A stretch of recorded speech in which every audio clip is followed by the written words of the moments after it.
Assalamualaikum warahmatullahi wabarakatuh. Selamat datang di podcast Bismillah. Alhamdulillah,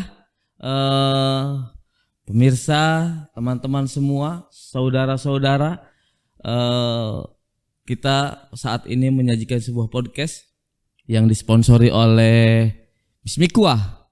Dan alhamdulillah kita kehadiran salah satu motivator, inspirator, dan beliau pun salah satu orang yang memberikan kekuatan ya bagi orang-orang yang mau kerja dan para kepala-kepala sekolah.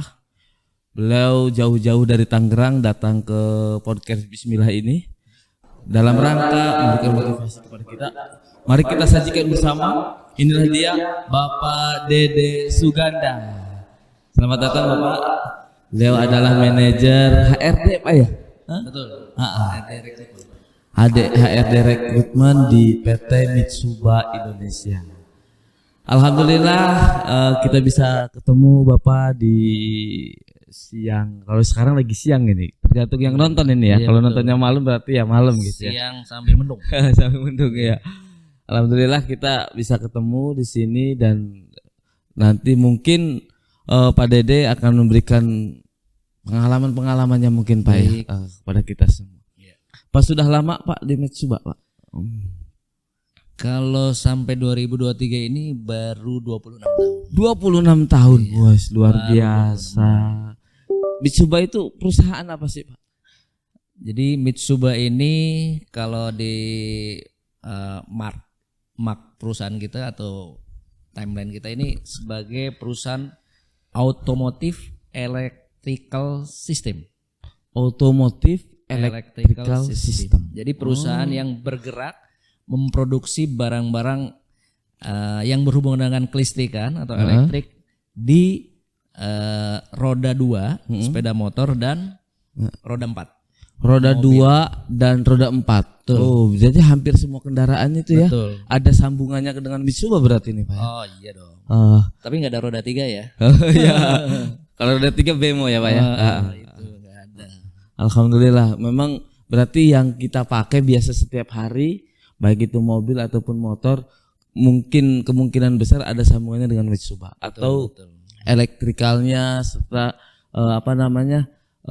alatnya. Betul. Itu salah satunya komponennya dari Mitsuba.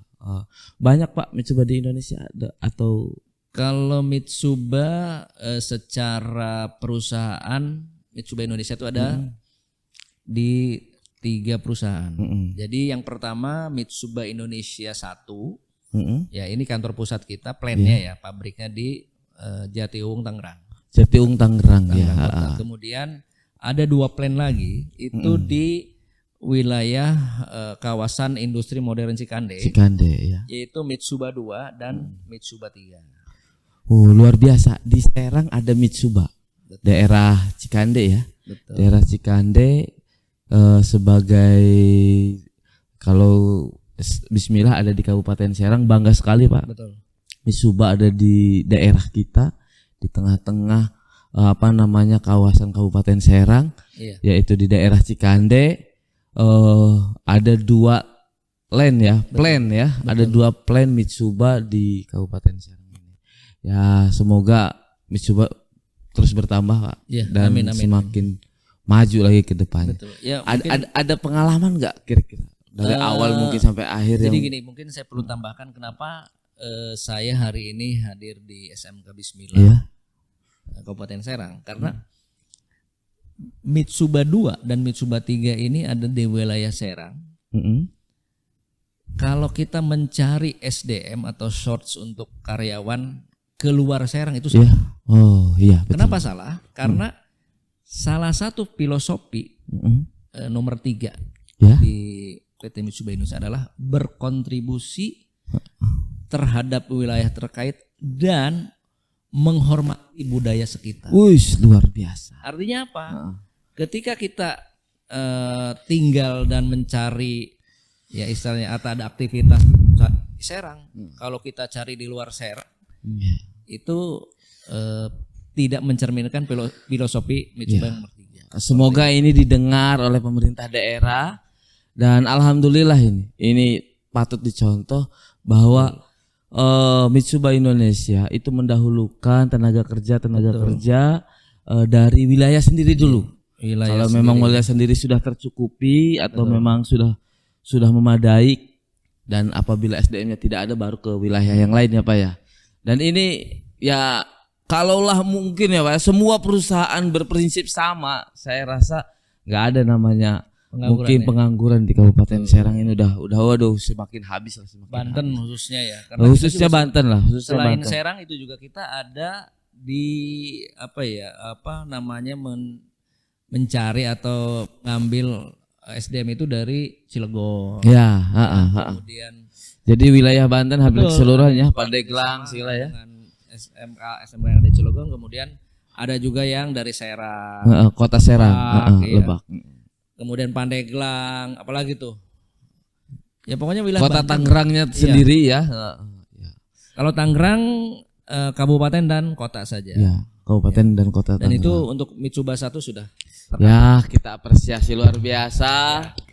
Semoga ini menginspirasi perusahaan-perusahaan lain dan pemerintah daerah. Ternyata perusahaan besar sebesar Mitsuba, karyawannya ada berapa Pak kira-kira Pak?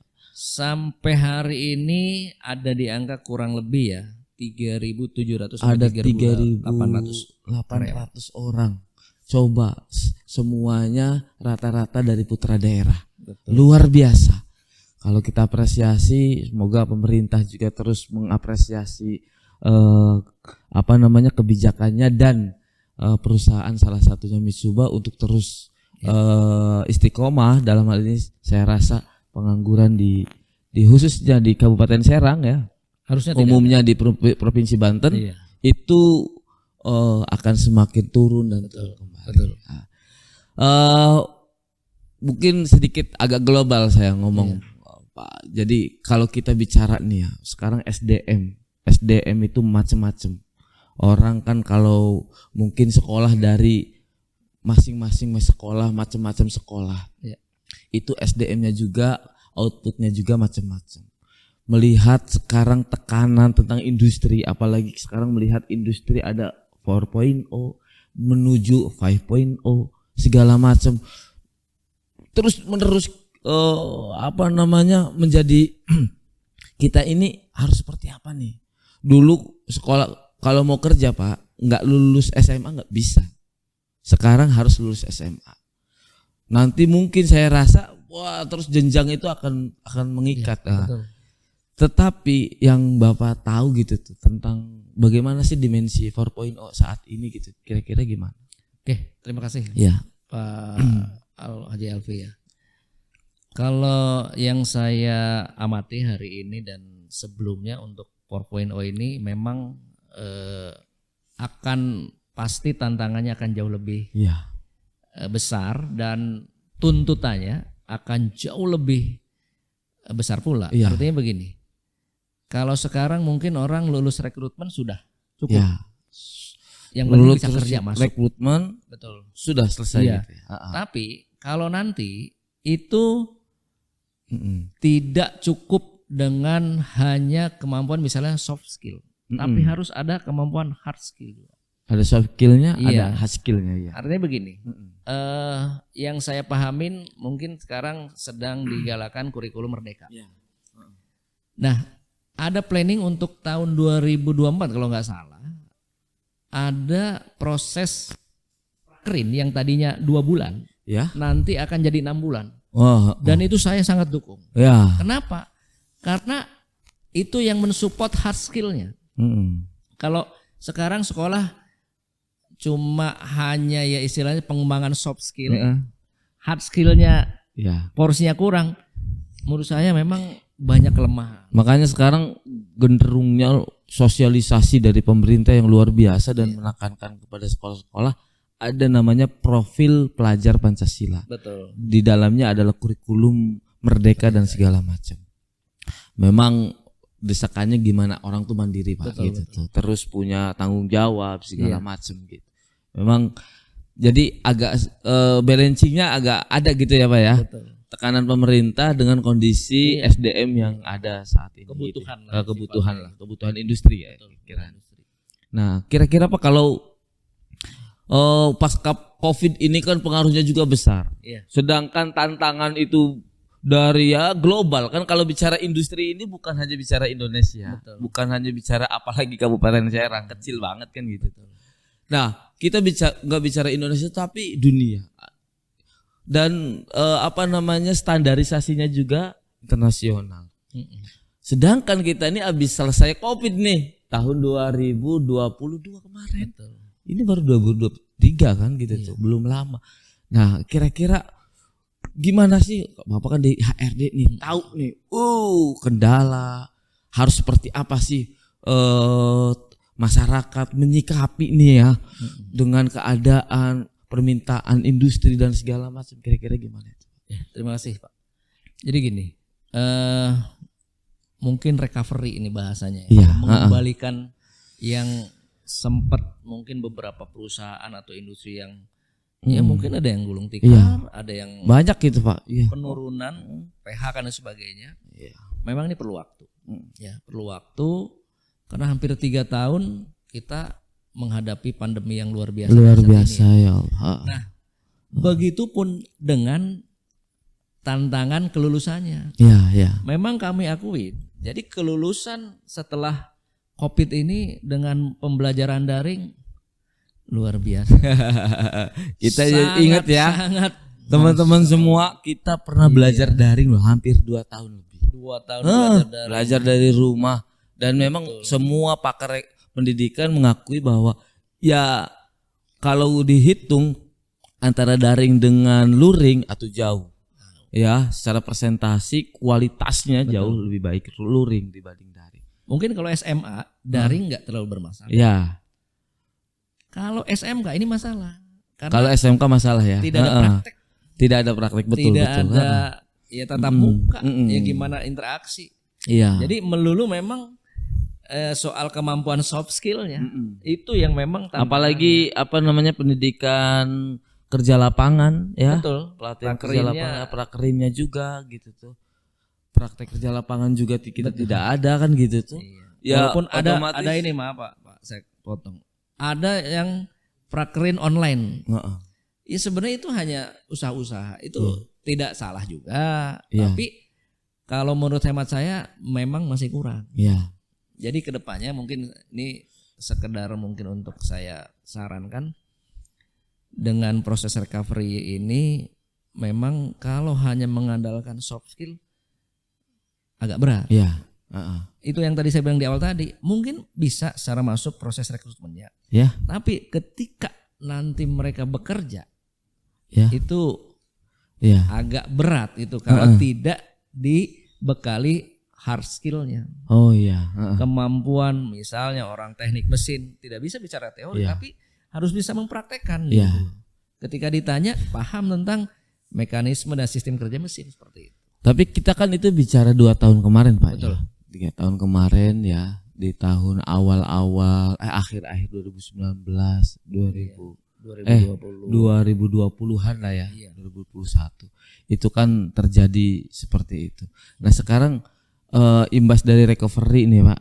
Nah, kira-kira kalau perusahaan itu sudah mulai kayak dulu lagi atau masih ada imbas yang luar biasa? Jadi gini. Khususnya Mitsuba lah.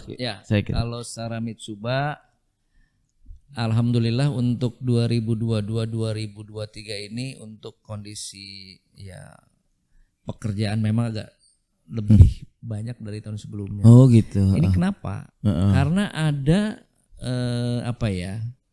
forecast atau rencana yang terpending.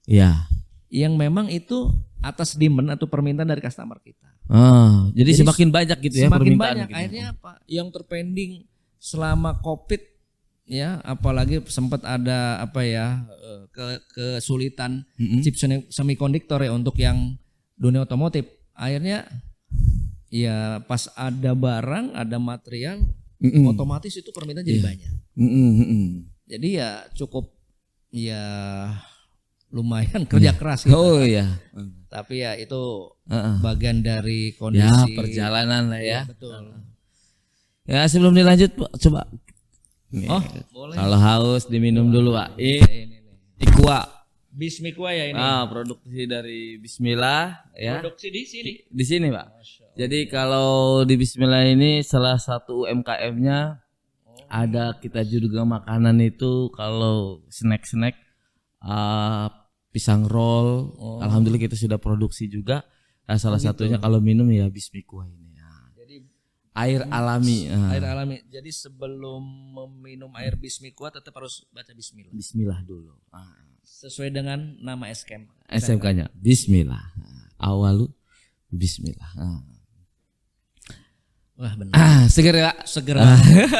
Ya pemirsa carilah ya. Nanti ada Bismikwa enggak di tokonya? Luar biasa di Tangerang enggak ada nih. Belum ada. Berarti belum lari ke sana ini. Saya dikirim 2 truk ya ke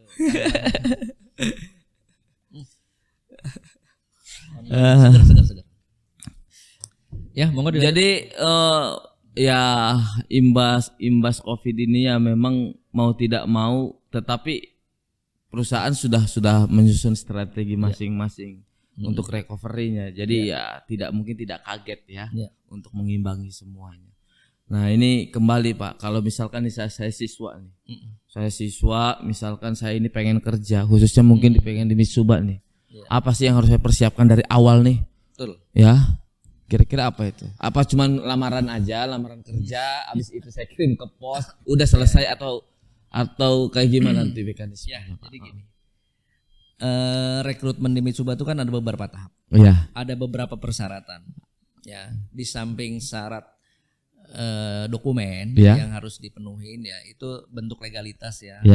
Itu mungkin sudah pada tahap. Paham lah ya terkait ijazah yang harus dilegalisir dan kelengkapan lain-lainnya saya tidak bahas di sini, tapi di samping itu ada juga yang harus disiapkan termasuk syarat fisik. Jadi selain administrasi, fisik juga ya menentukan berat badan, kemudian kondisi matanya apakah minus atau buta warna itu boleh. BB, TB, berat badan juga menentukan, tinggi badan juga menentukan, mata juga sangat menentukan. Makanya jangan terlalu ketergantungan dengan gadget. Mungkin Pak ya, karena gadget itu ya manfaatnya banyak, tapi salah satunya kalau orang sudah ketergantungan juga tidak baik, khususnya ke matanya gitu. Makanya kalau pengen matanya bagus Pak, dibacain Fatihah kesini disebut ke mata Pak gitu. Kemudian selain fisik juga ada tes kemampuan, tes tulis kemampuan dalam matematika, numerik ya, kemudian psikotes itu juga berpengaruh juga. Jadi saran saya memang kalau memang mau ikut rekrutmen ya minimal ada sedikit persiapan ya dari tim sekolah, ya ada pembekalan lah minimal. Ada sedikit edukasi, latihan dan sebagainya, supaya pada saat hari hanya mereka lebih siap. Jadi ya teman-teman semua ya pemirsa, kalau orang tuh kalau pengen sesuatu tuh jangan gerasak gerusuk lah. Betul. Hasilnya juga nggak bagus. Betul. Mungkin kecewa atau kalaulah memang terjadi berarti itu keberuntungan. Tetapi kalau orang sudah mempersiapkan dari awal, kemungkinan yang apa yang kita harapkan itu bisa terjadi kan gitu tuh. Nah, disiapkan lah. Jadi ya kalau yang mau masuk siapkan nanti ya dari fisiknya dulu, tinggi badannya, terus berat badannya harus ideal juga, gitu. Jangan terlalu overload ya. Betul. Atau apa namanya terlalu kurus ya gitu, tercungkring kalau bahasa sini Pak. Cungkring ya. Nah itu pun ada standarnya. Ya. Mungkin udah pada paham lah standar badan laki-laki berapa, perempuan berapa. Karena ya alhamdulillah ya orang kalau sudah kerja di Mitsuba itu dari mulai kesejahteraannya juga Pak. Betul. Ya dirasakan oleh siswa-siswi di SMK Bismillah, dan ditambah juga mungkin mereka kedisiplinan Pak. Betul. Yang kita rasakan. Ya kedisiplinan mereka, terus buang sampah. Betul. Terus apa namanya, membangun jati diri dia harus seperti apa gitu, itu dibangun juga karakter itu, karakter buildingnya di Mitsuba itu sendiri. Dan luar biasa lah kata saya. Jadi bukan hanya kerja Pak, sekolah juga lah, sekolah diri kalau. Jadi saya tambahkan saja begini. Kenapa ada standar tinggi badan? Kenapa ada standar berat badan? Itu utamanya safety first. Safety first-nya. Jadi bekerja itu yang paling utama itu keselamatan. Iya, keselamatan nomor 1. Supaya apa? Supaya kerjanya itu tenang. Karena kita sudah melaksanakan safety first. Nah, salah satunya yang menunjang itu tinggi badan. Tidak mungkin yang berat tinggi badannya kurang bisa menggapai mesin yang setinggi. Iya. Jadi begitu. Jangan jingke-jingke lah kalau kerja betul. Itu ya. Tidak boleh pakai alat bantu. Kemudian berat badan. Berat badan itu berpengaruh terhadap apa ya istilahnya fleksibilitas. Iya, fleksibilitas. Ya, kalau bahasa kita orang tuh kalau mau gesit itu nggak boleh terlalu gemuk, juga nggak boleh terlalu kurus. Kalau terlalu kurus ketika kita angkat beban, lebih berat bebannya daripada badan operator itu yang paling penting. Jadi kalau secara keseluruhan tuh begini, Mitsuba menerapkan safety first dan kenyamanan. Bekerja selamat dan nyaman. Begitu. Kalau mata ini sama keselamatan juga. Kalau kita melihat jarak jauh tidak kelihatan itu yang berbahaya. Apalagi jarak dekat untuk visual check dan sebagainya. Atau kan kalau salah kabel juga bahaya. Betul, Pak ya. Itu buta warna kalau itu. Jadi itu buta warna. Lihat kabel merah, biru, hitam sama. Tapi kalau ngelihat duit mah enggak apa itu, enggak pernah buta warna. Kalau buta warna jadi merah sama biru itu tetap aja dia kelihatan kalau duit Pak, gitu. Duit. Iya, kerasa dia, karena cukup dipegang juga kerasa. Ya, ini luar biasa Pak Dede memberikan motivasi, memberikan klumit mungkin ya tentang Mitsuba dan bagaimana sih persiapan kita kalau mau kerja gitu Pak. Pak, testimoni dong, bismillah, menurut Bapak penilaiannya seperti apa? Oke. Terima kasih atas kesempatan hari ini saya bisa podcast ini. Jadi bismillah ini memang kalau dihitung secara umur kerjasama ini yang paling tua. Paling tua ya. Sudah hampir tahun ke-9 bahkan mau tahun ke-10 ya. Wah, luar biasa 10 tahun. 10 tahun. Karena kenapa masih bisa bekerja sama? Karena bismillah komitmen untuk menghasilkan atau apa ya istilahnya mengawal alumninya atau istilahnya anak didiknya untuk bekerja di Mitsuba. Nah, parameternya atau apa ya namanya itu tolak ukur tingkat keberhasilan suatu institusi pendidikan itu adalah ada beberapa perwakilan atau alumni yang sudah menempati posisi-posisi karyawan tetap. Jadi bismillah ini termasuk yang paling banyak. Mungkin kasih yang paling banyak karyawan tetapnya alhamdulillah dari bismillah. Itu membanggakan karena kalau cuma kerja tok habis itu evaluasi 2 tahun sudah tidak ada yang nyantol, tidak ada yang jadi karyawan tetap ya. Menurut saya masih dianggap sekolah yang belum punya prestasi. Jadi masih harus kerja keras. Makanya ini tidak lepas ya. Kita bisa seperti ini SMK Bismillah khususnya itu hasil dari silaturahmi, hasil dari ngobrol, hasil dari komunikasi. Artinya apa? Di situ dari kopi kita, dari ngeteh kita itu memberikan sekolah itu harus seperti ini. Betul. Harus membuat output yang bagus itu kayak gini. Dan itu memberikan sebuah pengetahuan yang mungkin yang dia kalau di peraturan pendidikan itu nggak ada Pak. Tetapi industri memberikan sesuatu yang berbeda di hal itu. Dan itu menjadi barometer juga untuk kita. Dan jadi itu mungkin saya tambahan begini. Jadi kalau kita sekolah melulu tentang rekrutmen itu juga salah. Jadi tidak kesuksesan itu tidak diukur dari rekrutmen ya Pak ya. Yang penting itu komunikasi. Komunikasi terjalin dengan baik. Dan paling utama sekolah itu ketika ada evaluasi ya, dari industri harus siap dengan kritik. Jangan saya udah melakukan itu kok. Ada yang memang defense dia, saya udah melakukan itu Pak. Padahal filosofi bekerja di perusahaan Jepang tuh ketika ada yang mengkritik kita, kita cukup dengan sikap baik. Terima kasih.